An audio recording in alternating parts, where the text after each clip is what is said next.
Hello there, pipe smokers of Ireland, lads and lasses. This is the Pipepastor coming to you once again from Fresno, California, with my Monday What's a Majigger. I'm enjoying a bowl of peat moss today, cherry infused Cavendish. This is my Mark Balkovic Cuddy. Just a beautiful, beautiful pipe.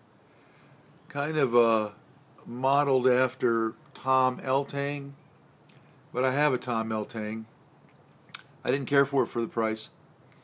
Draw was lousy. The bit was lousy. Mark's is much better. Smokes almost by itself. Gorgeous pipe. And my second favorite shape of a pipe, cuddy. Like this. I like round cuddies, just like this, canted. Beautiful. And it's Sunday. I have to make my videos on Sunday. Like, too busy on Monday. Beautiful weather out. It's kind of rainy, overcast here in Fresno. Probably around 69, 70 degrees. Just got out of church. Great service. Wonderful. I do say so myself.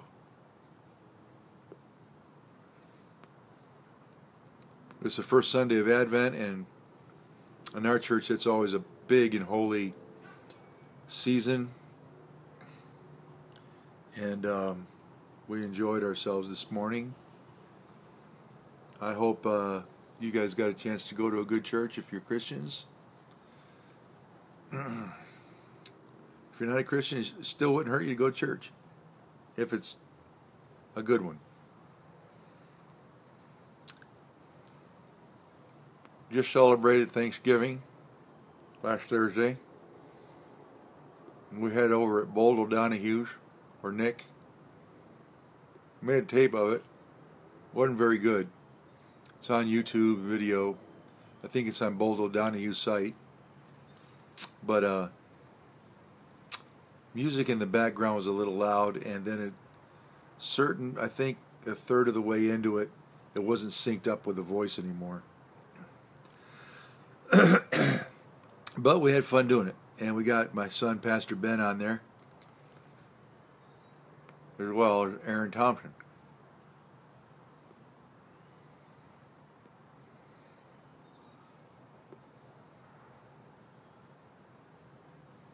Well, I stirred up quite a bit last week,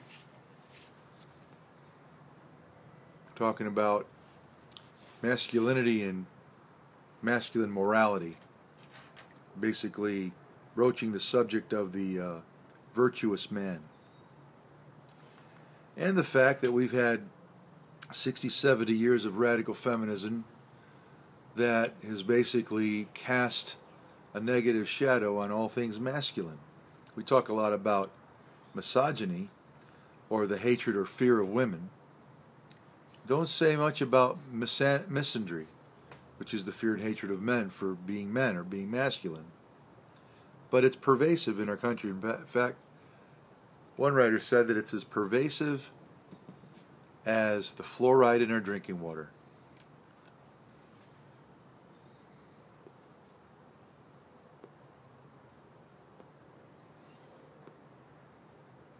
I borrowed a term, and I've expanded that term.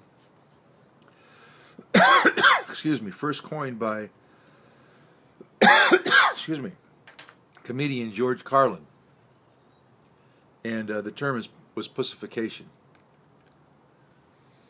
I meant no disrespect to female genitalia. I'm not talking about that. I'm talking about, basically, I'm using an urbanism, or emasculation. Well, a lot of you have written me about that privately. You can write on here. I don't care if you write on the Pipe Smokers of Ireland site, or if you want to take me to task for anything. That's what discussion's for. I don't expect everybody to accept what I'm saying or like what I'm saying particularly, and some are going to hate what I'm saying. I understand.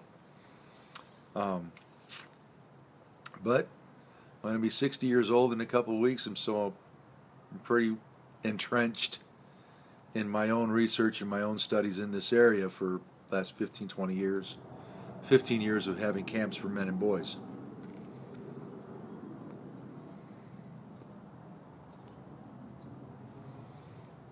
Next week I'll share some research with you about this, but it comes from feminists who agree with me. What I wanted to do today, though, is I wanted to give some definitions because I didn't define anything, use some terms. So I thought I'd just take a break from masculine virtue and morality, and just parenthesize what I was saying last week by giving some explanation about the whole thought of emasculation and pussification. When I say pussification, I'm talking about the state in which a society becomes less and less masculine and hardy. This is what George Carlin said, I quote, "We are undergoing a pussification of our entire society." So pussification, as a definition, is the state of mind that a man undergoes when he has undergone psychological or emotional emasculation. Some of you never considered that emasculation could be psychological or emotional, for that matter. In one of the major pussifying or emasculating institutions has often been, I must say, the church, the Christian church. So much so that it's been said that the Christian church, at one time a man-led worldwide movement, is in danger of being overpopulated with pussies. Pussy is an urbanism for an emasculated man. A pussified man is a tamed man, a domesticated, safe man, a nice man. And nice isn't particularly a good term. He's not just an effeminate man, although some pussified men are. But that's the kind of man that we usually associate with the term. But we're talking about a man who has been emasculated. A pussified man is more than merely an effeminate man. He is a feminized man. A tamed lion is a pussy. So also a tamed man who also is supposed to reflect the image and likeness of God, who in Christian tradition is called the Lion of the tribe of Judah. We're not supposed to be pussies, we're supposed to reflect a lion image. Excuse me. Now, most of you know what is meant by emasculation of the physical kind.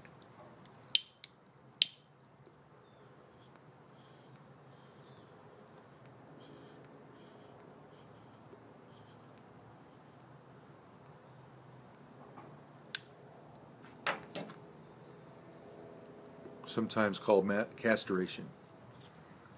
And physical castration or emasculation is the removal of the male sex organs. When you emasculate a man or a boy, regardless of whether it's a dog or a horse or whatever, you neuter that man or that horse or that boy. And what neuter means is that you neutralize his male impetus to generate and give life by removing its testosterone building manufacturing plant, which is his testicles.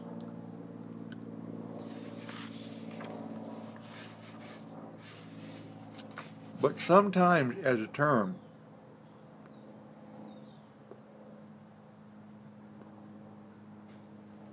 Emasculation carries a broader meaning than just physical castration. It includes anything that causes a loss of masculine power, potency, masculine initiative, his indomitable will, a man's hardwiring, if you will, which emotionally and psychologically speaking, he's hardwired for performance, where women are hardwired for bonding. Now, the exact same results that you get from castrating or cutting off a man's testicles can be achieved without touching them. It can be achieved psychologically. In fact, one way to define emasculation is to cause a man to feel less manly by subjecting him to humiliation for being a man. When a man is told often enough by this world's propaganda machine that men are by nature buffoons and idiots, that they are hopeless slobs, sex addicts, and insensitive brutes, that they are unnecessary, that they are insignificant, and that women, families, and society are better off without them, that the emasculating effect can be just as real as if they were physically castrated.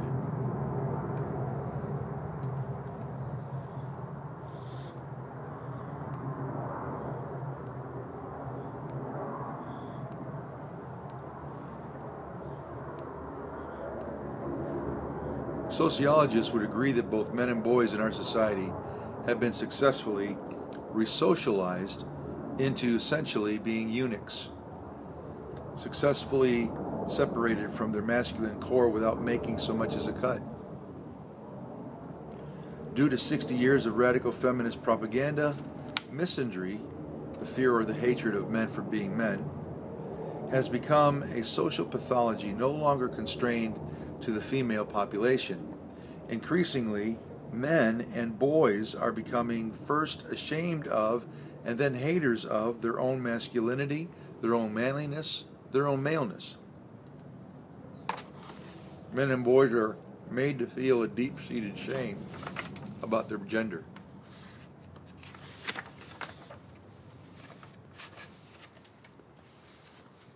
So,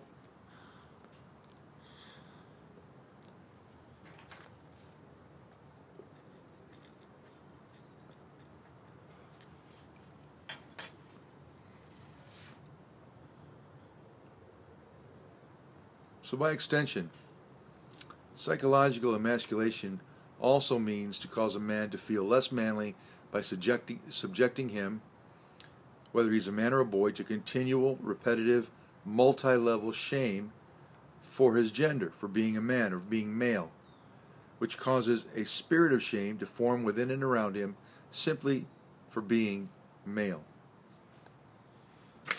And this feedback loop,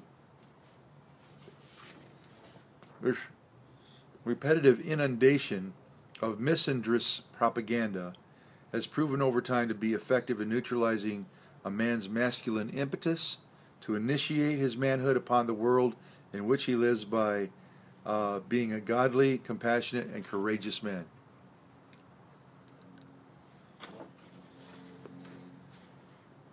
A man, I call it, of velvet and steel, a term first originated by Audrey Hamlin when describing the characteristics of Abraham Lincoln.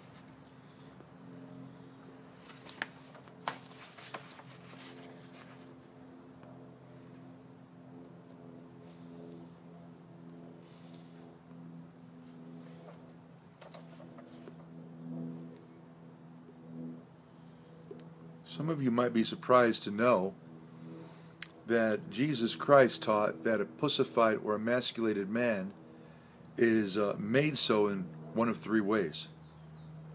He said there are eunuchs who are born that way.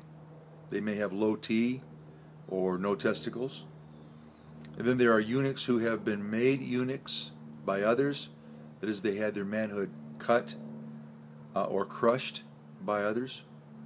And there are those who choose to live like eunuchs for the sake of the kingdom of heaven, or celibates. Pussification is a modified form of the second of these.